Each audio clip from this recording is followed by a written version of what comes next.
Korean Mafia boss froze at anniversary dinner with his wife. His black ex-girlfriend walked in with triplet girls. He ruled Seoul's underworld with a calculated coldness that made even hardened criminals tremble. She was the woman he'd erased from his life but never from his heart. 5 years of perfect silence shattered in a single moment when she walked through the door of that restaurant, holding 3 little girls with his eyes. When the past collides with the present, even the most powerful men discover their empires are built on sand. Every choice has a consequence. Every secret demands payment. And tonight, Kang Min-ho's debt has come due. This is the story of a man who built his kingdom on lies, only to watch it crumble under the weight of a truth he never saw coming. Welcome to a tale of betrayal, redemption, and a love fierce enough to burn down an empire.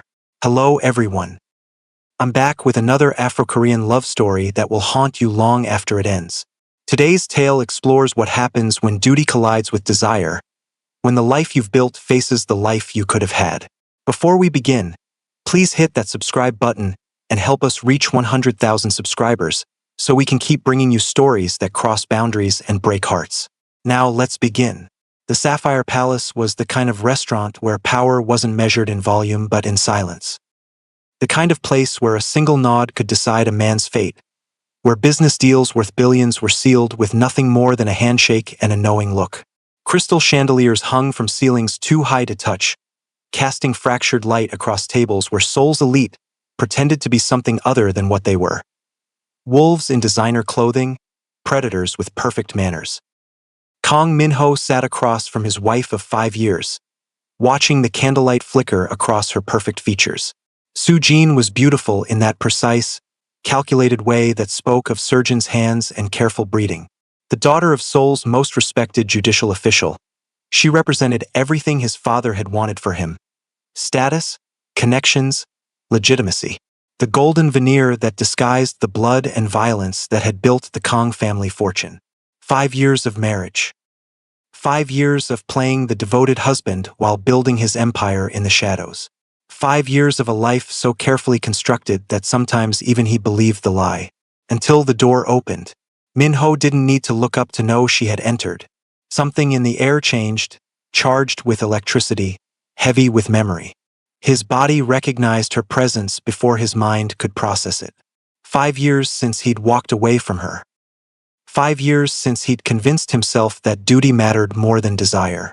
5 years of burying the memory of the only woman who had ever seen past his armor to the man beneath. Zara Robinson. The woman he'd left behind in America without explanation. The woman whose heart he'd shattered for the sake of family honor and criminal empire. The woman who now stood in the entrance of Seoul's most exclusive restaurant, more beautiful than his guilty dreams had allowed him to remember. But it wasn't Zara who made his blood freeze in his veins. It was the 3 little girls holding her hands. 3 identical faces with his mother's high cheekbones and his sharp, assessing eyes.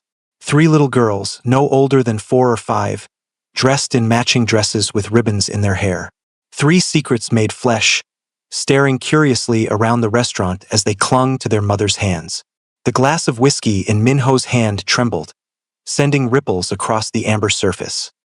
Soo-jin was still talking about some charity gala, her voice a distant hum beneath the roaring in his ears. His entire world narrowed to those 4 people standing in the entrance, the woman he'd never stopped loving and the 3 children who could only be his. Min-ho, Soo-jin's voice cut through his shock. Are you listening? You look like you've seen a ghost. 3 ghosts. 3 perfect, impossible ghosts with his blood running through their veins. Time slowed as Zara's eyes finally met his across the crowded restaurant. No surprise flickered across her features. No shock or anger or pleading. Just calm recognition and a silent warning. She'd known he would be here. This was no accident. The hostess led them to a table on the far side of the restaurant, but it might as well have been inches from his own. Every movement Zara made sent shockwaves through his carefully constructed world. The way she helped the girls into their seats, the gentle smile she gave them, the protective glance she cast in his direction. Each gesture was a bullet, tearing through the lies he'd built his life upon. 5 years. 5 years since he'd left her apartment in Boston, telling her that their relationship had been nothing but a temporary distraction during his time in America. 5 years since he'd boarded a plane back to Seoul to fulfill his duty as his father's son and heir. 5 years of convincing himself that he'd made the right choice, the only choice. And now the bill for that choice had come due, with interest 3 beautiful, innocent girls who carried his features in their faces and his sins in their blood. The weight of his father-in-law's expectations, his wife's oblivious chatter, his empire's constant demands, all of it crushed down on him as he calculated the impossible mathematics of this moment. How long had Zara known she was pregnant when he left? Why had she kept it from him? Why reveal it now, in this way, in this place? What could she possibly want after all this time? Revenge? Money? Recognition? Or something far more dangerous? The truth? Min-ho excused himself from the table, ignoring Soo-jin's confused protests. His legs carried him across the restaurant on autopilot, his mind racing ahead, strategizing, planning, calculating risk the way he'd been taught since childhood. But all his criminal genius failed him as he approached their table. For the first time in his adult life, Kang Min-ho had no plan, no angle, no escape route. He'd met Zara 7 years ago in Boston, where he'd been sent to complete his MBA, the legitimate face of the family business. She'd been a law student with a laugh that cracked his carefully maintained facade and eyes that saw through his practiced charm to the loneliness beneath. For 2 years, they'd built something real in the spaces between his lies. For 2 years, he'd allowed himself to imagine a different life, a different future, a different man he might become. Then his father had fallen ill, and the call had come. The heir must return. The dynasty must continue. The empire required its prince. And Min-ho had done what was expected. He'd cut all ties, severed all connections, buried all evidence of a relationship that had been deemed inappropriate, inconvenient, beneath the family's station. He'd married Soo-jin 6 months after returning to Seoul. The perfect political alliance. The judge's daughter and the businessman's son. No one mentioned the businesses that operated in the shadows, the bribes that ensured justice favored certain parties, the blood that occasionally needed cleaning from the family's hands. And now, 5 years later, his past and present collided with the force of worlds ending. As he reached their table, one of the girls looked up at him with his own eyes, dark, intelligent, assessing. The girl nudged her sister, who nudged the third, and suddenly 3 identical faces turned to study him with unnerving intensity. "Hello, Min-ho." Zara's voice was steady, neither warm nor cold, just factual, like his presence was nothing more than a minor footnote in her evening. The practiced words died in his throat. All his carefully crafted control evaporated under the gaze of these 3 little girls who shared his blood. These children who existed because of a love he'd abandoned, who had grown in a world separate from his, who had his features but none of his sins. "Mommy, who is this man?" one of the girls asked, her English perfect but her eyes suspicious in a way that reminded him painfully of his own mother. "An old friend," Zara replied, never taking her eyes off his face. "From before you were born." Min-ho felt the ground shifting beneath his feet. Friend. Such a small, inadequate word for what they had been to each other. For what they might have been, in another life, another world, another story where duty didn't trump desire and family legacy didn't require sacrificing love. "They're mine." Not a question but a statement, spoken so softly that only Zara could hear. "They're mine," she corrected firmly. "They have been since the day you walked away." The restaurant continued its elegant dance around them, waiters gliding between tables, glasses clinking, soft laughter punctuating the instrumental music, while Min-ho's world imploded in silence. From across the room, he could feel Soo-jin's curious gaze, could sense the questions forming on her perfectly painted lips. 5 minutes before his carefully constructed life would begin to unravel. 5 minutes before the consequences of his choices would become unavoidable. "We need to talk." His voice came out rougher than intended, the control he prided himself on fraying at the edges. "Yes, we do." Zara's gaze flickered to Soo-jin, then back to him. "But not here, not now. Not in front of them." "Then when?" The question contained multitudes. When had she known about the pregnancy? When had she decided to come to Seoul? When had she planned this ambush? When would he get answers to the questions burning through his mind like acid? "Tomorrow. 2 o'clock. Children's Grand Park. She handed him a business card with a number scrawled on the back. Come alone, or don't come at all. One of the girls tugged at her sleeve. Mommy, I'm hungry. Zara's entire demeanor changed, softening as she turned to her daughter. Their daughter. I know, baby. We're going to eat now. She looked back at Minho, her expression hardening again. Tomorrow, 2 o'clock. Don't be late. He walked back to his table feeling like a stranger in his own skin. Sujin's questions washed over him. Who was that woman? How did he know her? Why did he look so pale? He answered with the practiced ease of a man who had spent his life hiding truths behind half-truths. An old acquaintance from his time in America. Nothing important. Nothing that would threaten the perfect life they'd built together. But as his eyes kept drifting to the table where Zara sat with 3 little girls who had his blood running through their veins, Minho knew the foundations of his empire had just begun to crumble. The night passed in a blur of sleeplessness and whiskey. Minho stood on the balcony of his penthouse, watching Seoul spread before him like a carpet of lights.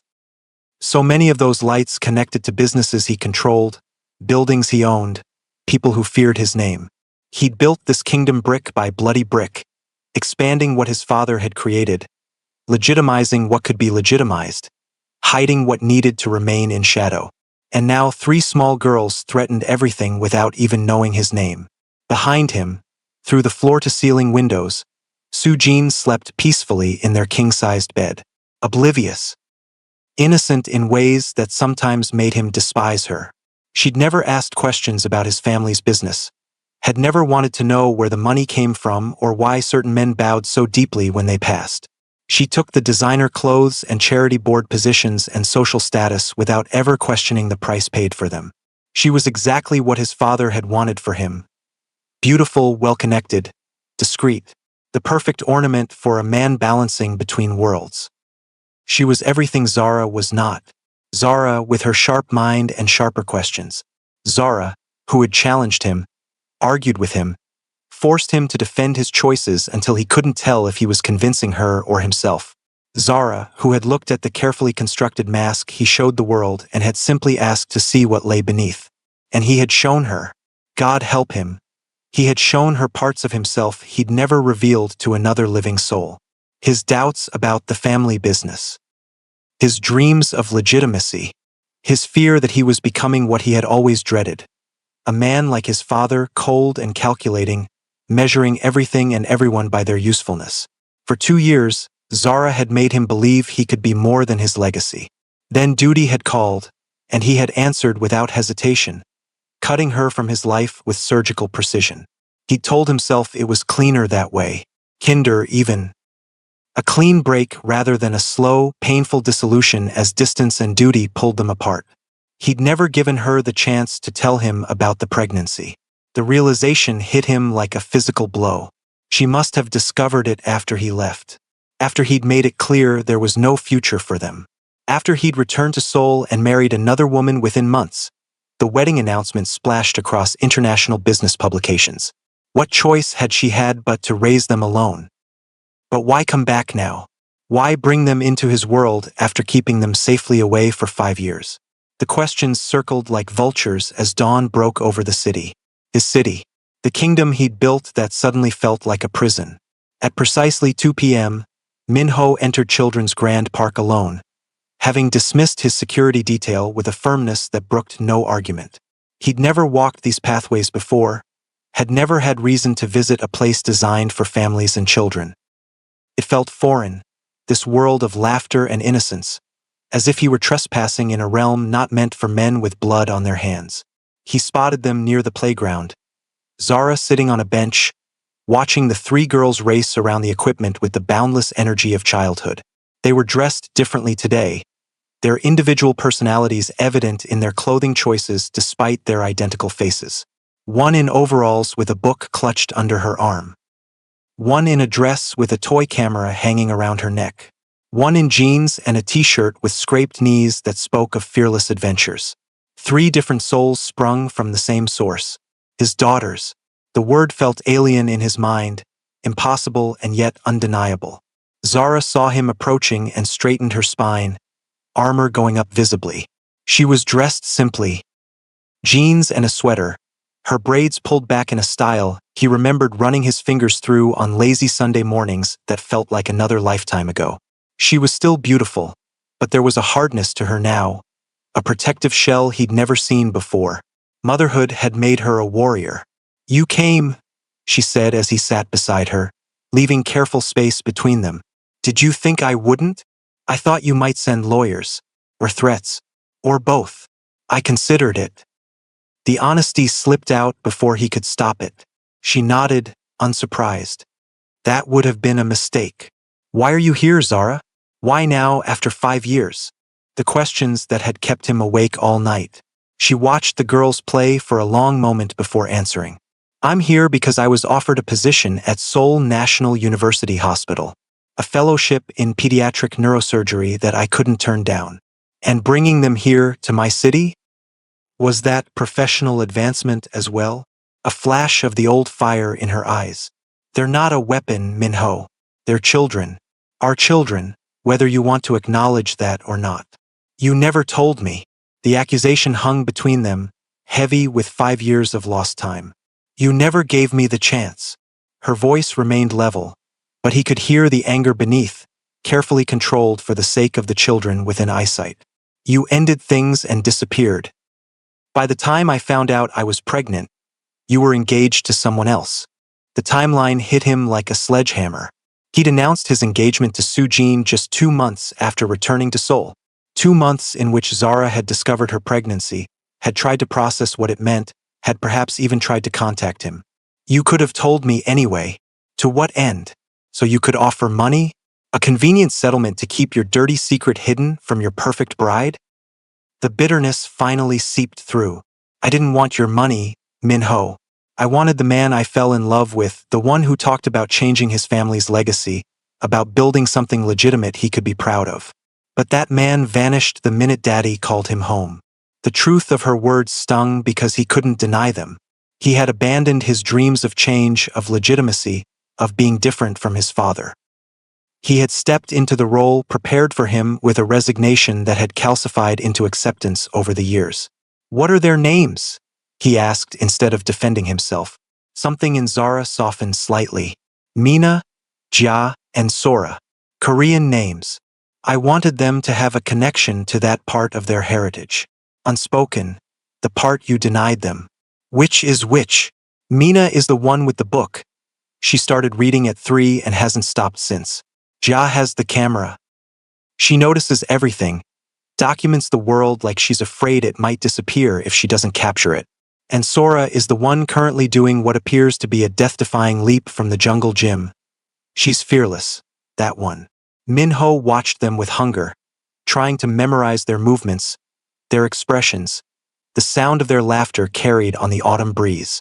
His children, his blood, his legacy in a form he'd never anticipated. "They don't know about me." Again, not a question. "No. They know their father was Korean, that he lived in America for a while, that he had to go back to his family. That's all. And now, the question that terrified him most. What do you want from me, Zara? Why tell me at all? Why not just continue as you have been?" She turned to face him fully then, her expression unreadable. "Because we're here now. Because they deserve more than lies. Because sooner or later, they're going to start asking questions I won't be able to answer alone. They're better off without me in their lives. Without the complications I would bring." The words tasted like ash in his mouth. "That's not your decision to make anymore." Her voice hardened again. "You gave up that right when you walked away. My world is dangerous, Zara. You know that. You've always known that. And yet here you sit, in the sunlight, watching children play like any normal father would." She shook her head. "You were always more than your family's business, Minho. You just chose not to be." One of the girls, Sora, the fearless one, spotted them and came running over, curiosity evident in her expression. Minho felt his body tense, unprepared for this moment, for this introduction that was not an introduction. "Mommy, who's your friend?" Sora asked, looking at Minho with his own eyes, with his mother's directness. "This is Mr. Kong. He's..." An old friend from when Mommy lived in America. You look like someone, Sora said, studying him with unsettling intensity. Someone in Mommy's pictures. Minho's eyes flashed to Zara, who shook her head slightly. Sora has an active imagination, she explained, and a very good memory. She's probably thinking of someone else. But the girl continued staring, unconvinced. No, I've seen you. Before. Sora, why don't you go tell your sisters it's almost time to go? Zara suggested gently. The girl hesitated, then nodded, racing back to the playground with a backward glance that contained too much knowing for a 5-year-old. She's like you, Zara said quietly after she'd gone. Sees everything, misses nothing. What pictures was she talking about? I kept a few, hidden away. Sometimes I take them out when... She trailed off, then straightened her spine. It doesn't matter. What matters is what happens now. And what does happen now? What do you expect from me? The businessman in him needed parameters, boundaries, clear expectations. I expect you to decide what kind of man you want to be. Zara stood, gathering her bag. A man who knows his daughters, or a man who pretends they don't exist. A man who honors his blood, or a man who denies it for the sake of appearances. It's not that simple. It never is. She called to the girls, who came running immediately. A unit, a team, a family complete without him. We're staying at the Grand Hyatt for now. Room 1742. You have until the end of the week to decide if you want to be part of their lives.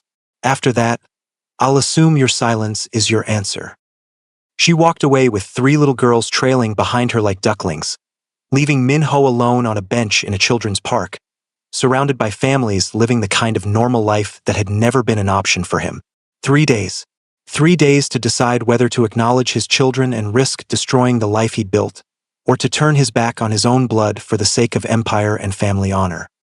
As he walked back to his car, Minho realized that for all his power, all his wealth, all his control, he had never felt more cornered in his life. The revelation devastated his carefully ordered existence.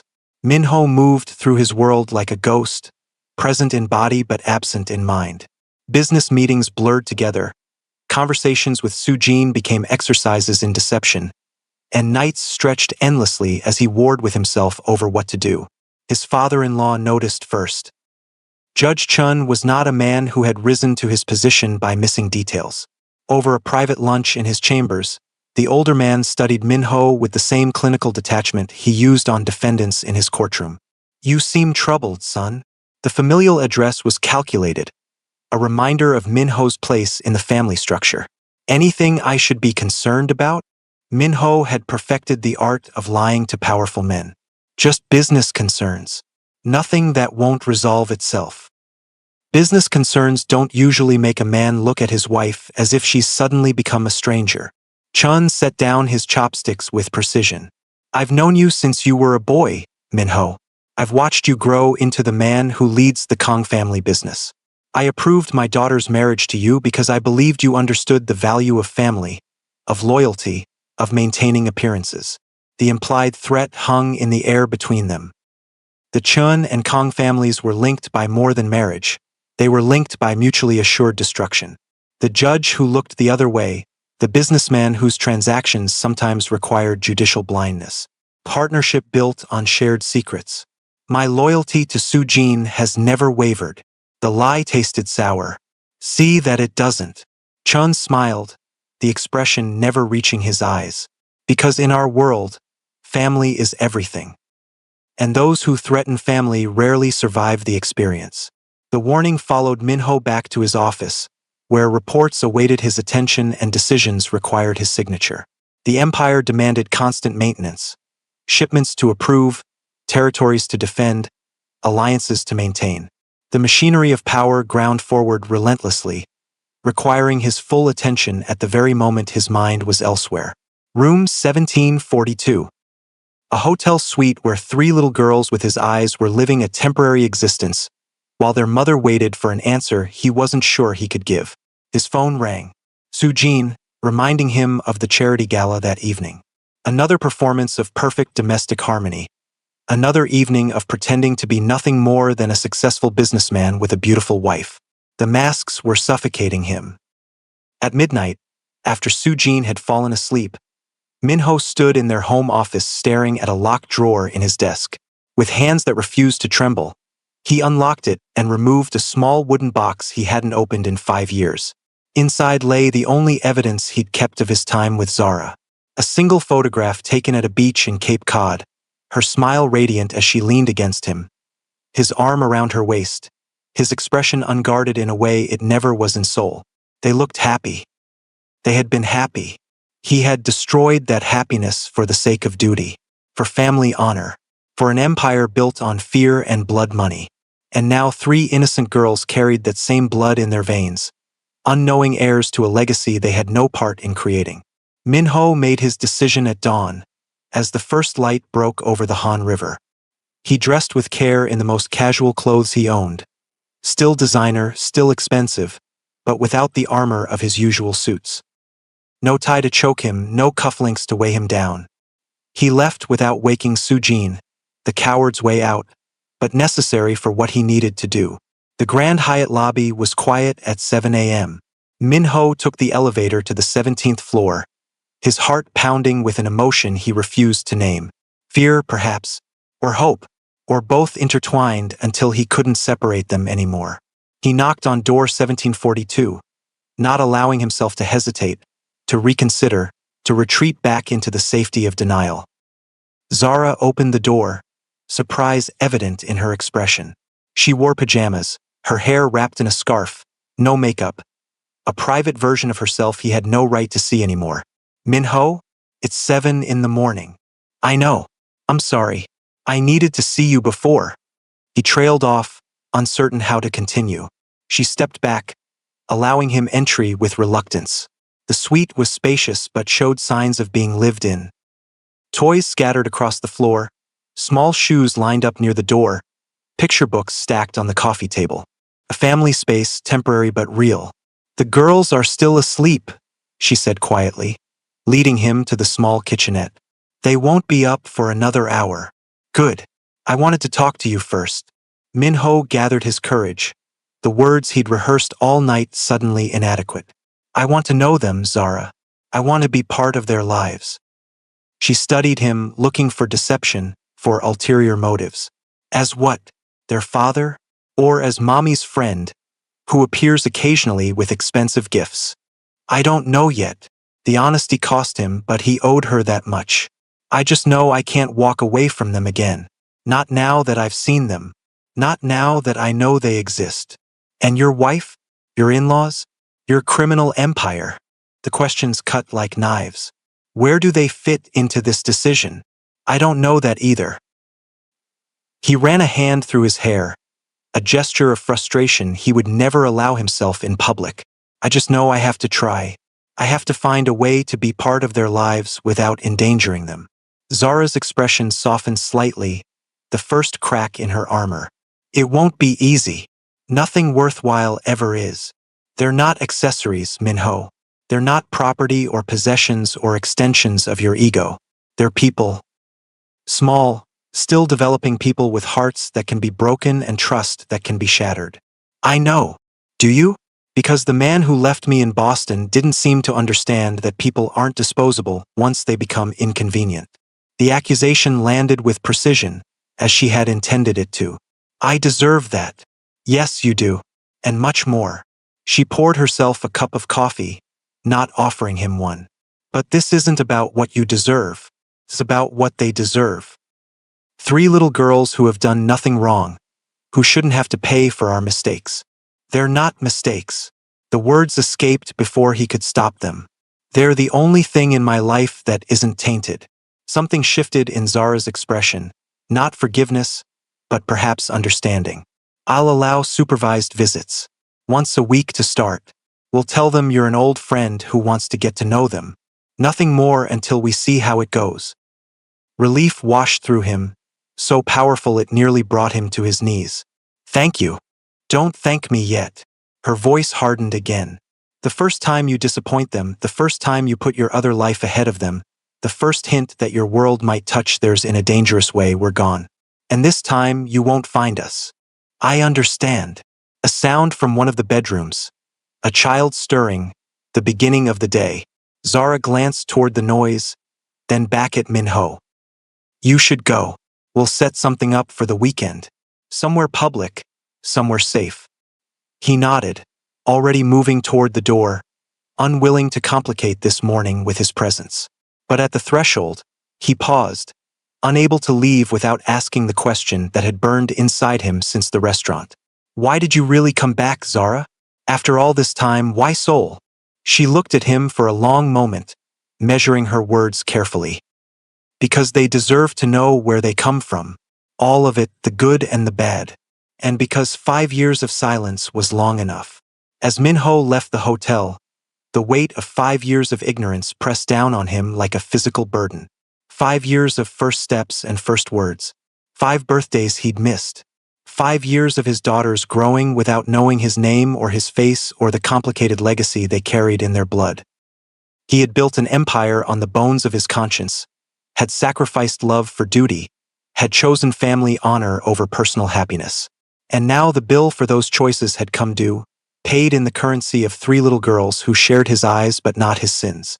The revelation of his children detonated like a bomb in the carefully ordered structure of Minho's existence. Each supervised visit to parks, to museums, to child-friendly cafes carved out pieces of his heart he hadn't known still existed. Each tentative connection formed with Mina, Jia, and Sora eroded the foundations of the life he'd built without them.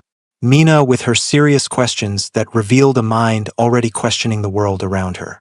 Jia with her camera constantly documenting everything as if afraid memories might fade if not captured. Sora with her fearless spirit and uncanny ability to see through pretense. They didn't know he was their father. To them, he was just Mr. Kong, their mother's friend who appeared on weekends with carefully chosen gifts that showed he was paying attention. Books for Mina that challenged her curious mind, art supplies for Jia that encouraged her visual storytelling, sports equipment for Sora that channeled her boundless energy. Zara watched these interactions with guarded caution, her armor lowering gradually as weeks passed without Minho disappointing her expectations. She began allowing him more time, more freedom with them, even stepping away occasionally to give them space to develop relationships independent of her watchful gaze. But as his connection with his daughters strengthened, the fractures in his other life widened into chasms. Sujin noticed first, her carefully maintained composure cracking under the strain of unexplained absences and emotional distance. Where do you go every Saturday? She finally demanded one night, her voice breaking the silence of their expansive bedroom. Who is she? The question contained multitudes. Not just who was the other woman, but who was the man Sujin had married? Who was the stranger wearing her husband's face? Who was the man she thought she knew?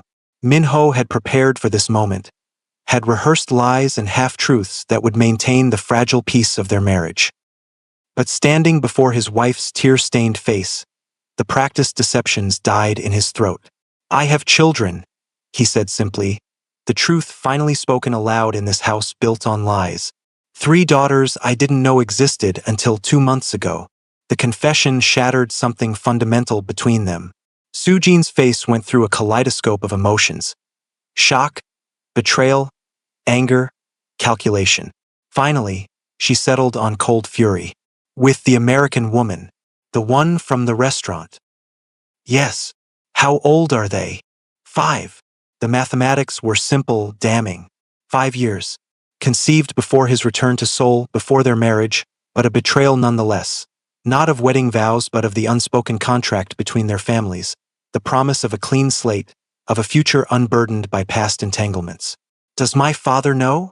The question revealed Sujin's true priorities: family reputation, public appearance, the alliance between powerful houses. Not yet.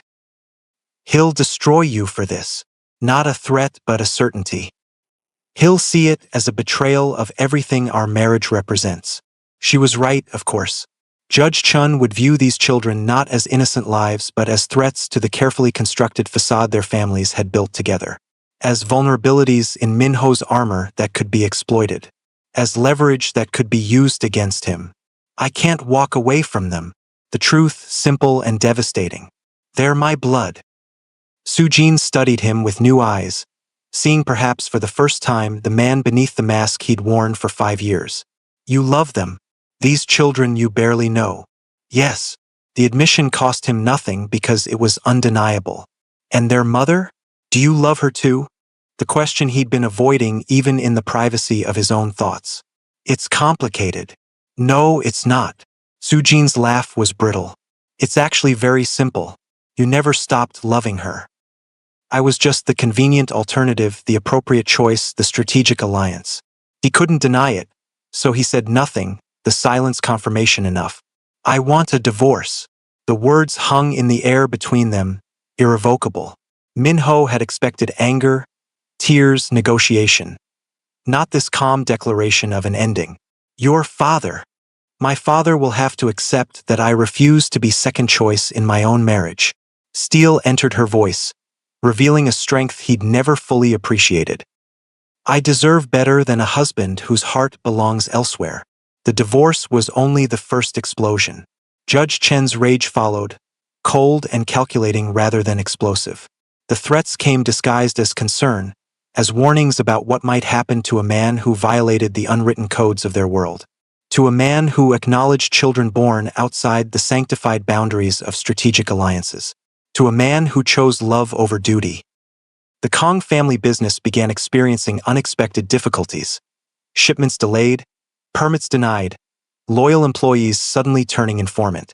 Nothing that couldn't be attributed to bad luck or coincidence, but Minho recognized the pattern. The slow, methodical dismantling of everything he'd built. And then came the threat that froze his blood. One of his security team, a man paid to watch the Grand Hyatt, reported men following Zara and the girls. Men who didn't belong to Minho's organization. Men who moved with the practiced invisibility of hunters. The message couldn't have been clearer. Acknowledge these children publicly, make them part of your life, and they become fair game in the war between powerful men. Minho had built his empire on calculated risks, on knowing which threats to answer with violence and which to negotiate away. But this was different. This was his children. Innocent lives who had no part in the blood feuds and power struggles of his world. For the first time in his adult life, Kang Minho felt true fear. Not for himself, but for 3 little girls who carried his blood and his enemy's attention. For Zara, whose only crime had been loving him once, long ago in a different world. The solution came to him in the darkness before dawn, as he stood on his penthouse balcony, watching his city awaken. His city, his empire, his prison. Minho made the call at 5 a.m., waking Marcus, his second-in-command and oldest friend. The only man in his organization who knew about Zara and the girls. The only man he trusted with what needed to be done. I need to disappear, Minho said without preamble. Not just me. 5 people. Completely. New identities, new locations, no connections to the past. Marcus was silent for a long moment. You're talking about burning everything to the ground. Yes. The organization will survive without me, or it won't. Either way, I'm done. Another pause, longer this time. This is about the children. They're being watched, followed. It's only a matter of time before they're used against me. You could send them away, set them up somewhere safe, somewhere distant. You don't have to. I'm not sending them away. The decision, once made, felt immovable. I'm not losing another 5 years. I'm not becoming my father, visiting his family when it's convenient between business dealings. This is suicide, Minho. You know what happens to men who try to leave our world. Then I'll have to make sure I'm the first to succeed. The plan took shape over 3 sleepless days and nights. Money moved through shell companies and offshore accounts. Properties changed hands. Evidence was gathered. Insurance against those who might pursue them. Blackmail material that made mutually assured destruction the only rational choice for those who might consider revenge. Through it all, Minho continued his Saturday visits with the girls, each moment now precious beyond measuring. Each smile, each laugh, each small connection a treasure he stored away, uncertain if these borrowed hours were all he would ever have with them. Zara sensed the change in him, the new urgency beneath his calm exterior. After the girls had fallen asleep during a movie night in their hotel suite, She confronted him in the small kitchenette, voice low to avoid waking them. What's happening? And don't tell me nothing, because I've seen that look before, the one that says you're calculating risks and preparing for war. Minho considered lying, considered shielding her from the truth. But she deserved better than more deception. You're being followed. All of you. Men who work for my father-in-law. Fear flashed across her face, quickly controlled for the sake of the children sleeping in the next room. Why? We're no threat to him. You are. You represent everything that threatens the alliance between our families. The proof that I had a life, loves, commitments before the strategic marriage that benefited his position and my business. We'll leave. Tonight. Go back to Boston, disappear. It won't matter. He'll find you. Minho's voice hardened. Men like Chun don't allow loose ends to remain untied. Then what? What's the solution? The panic she'd suppressed began seeping through. Because I will not let my daughters become collateral damage in your war with your father-in-law. Our daughters, he corrected gently. And neither will I. He laid out the plan then. New identities, a new life far from Seoul, far from the Kong family business, far from everything he built and everything that threatened them. A clean break, a fresh start, a chance to be the family they should have been from the beginning. You want us to run away together? Disbelief colored her voice. Just like that? Leave everything behind. Not everything. Just the parts that are poisonous. Just the empire built on fear and blood. And you think you can just walk away from that life? That they'll let you go? No, they won't let me go. His expression darkened. Which is why I have to make sure they have no choice. The evidence he'd gathered over years, insurance he'd never thought he'd need to use. Proof of judicial corruption that would destroy Chen's career and reputation. Documentation of his own family's criminal enterprises that would tear down the legitimate facade they'd constructed. Mutual destruction as the price of freedom. You'd burn it all down? Zara asked, something like the old wonder in her voice. Everything you've built? For them. Minho looked toward the room where his daughters slept, unaware that their futures hung in the balance of decisions made by adults playing dangerous games. Yes, without hesitation. The truth settled between them, reshaping the landscape of possibility. This was not the carefree student she'd fallen in love with in Boston, nor the cold crime lord who had walked away from her for the sake of duty. This was a man at a crossroads, choosing a path that might lead to destruction or redemption. When? She asked finally. 3 days. Be ready to leave everything behind except what the girls can't live without. No electronic devices, nothing that can be tracked. And if this fails? If they come after us anyway? Minho met her gaze steadily. Then I'll protect you with everything I have. With my last breath if necessary. Something shifted in Zara's eyes. Not forgiveness, not yet, but perhaps the beginning of trust. Of belief in the man he was trying to become rather than the man who had abandoned her. 3 days, she repeated. And then what? What happens to us? To you and me? The question he'd been avoiding. The future he'd been afraid to imagine. That depends on whether you can forgive me. Whether there's anything left to rebuild from the ashes of what I destroyed.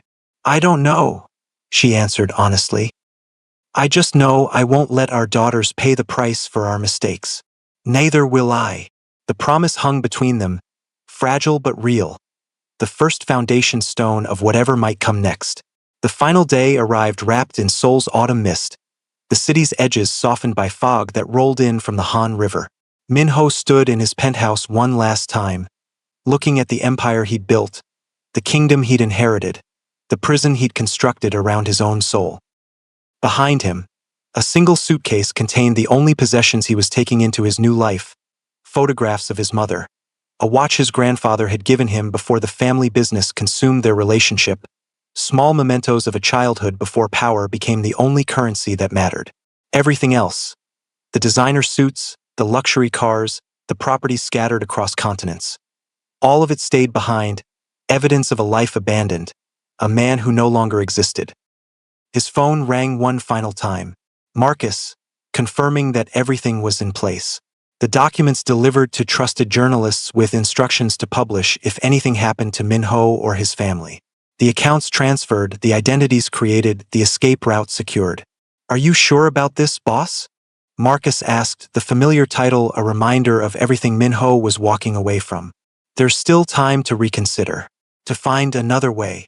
There is no other way." Minho watched Seoul disappear into fog, the city becoming ghost-like, insubstantial. "Not if I want to be the father they deserve. And the organization will survive or it won't." The detachment in his voice surprised even him. "I'm choosing a different legacy now." As he hung up, Minho felt a weight lifting. The burden of empire, of duty, of family expectations he'd carried since childhood. In its place came a different weight, the responsibility of 3 young lives who would depend on him not for power or protection but for love, for guidance, for the 1,000 small moments that built a childhood worth having.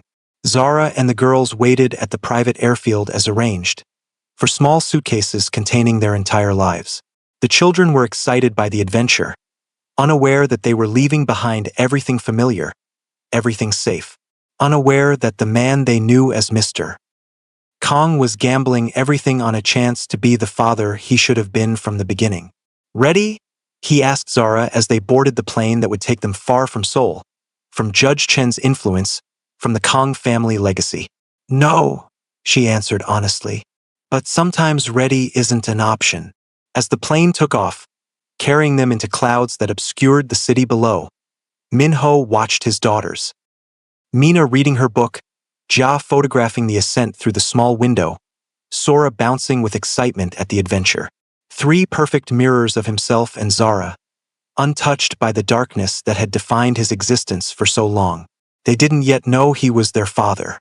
That revelation would come later, when they were safe, when the wounds of the past had begun to heal, when Zara decided the time was right. But they knew him now, his smile, his laugh, his capacity for kindness. The foundation was laid for whatever came next. Beside him, Zara's hand rested on the armrest, a small distance from his own. Not touching, not yet, but close enough that he could feel the warmth of her skin. Close enough that he could imagine a future where that distance might close, where forgiveness might make room for something new to grow from the ashes of what they'd lost. Minho had ruled Seoul's underworld with a calculated coldness that made even hardened criminals tremble. He had built an empire on fear and blood and the ruthless pursuit of power. He had sacrificed love for duty, passion for family honor, humanity for control. And now he was walking away from all of it for the sake of 3 little girls with his eyes and his blood and his hope for redemption. For the chance to build a different legacy. One measured not in territory controlled or enemies defeated, but in bedtime stories and birthday celebrations and the 1,000 small moments that made a life worth living. As Seoul disappeared beneath the clouds, Kong Minho felt himself disappearing too. The crime lord, the dutiful son, the strategic husband all fading away. In their place, a simpler truth emerged, the only one that mattered anymore. He was a father. And for the first time in his life, he was choosing love over fear, future over past, humanity over empire. Whatever came next, whether redemption or retribution, whether new beginning or final end, he would face it not as the man he had been, but as the man his daughters deserved. The man he should have been all along.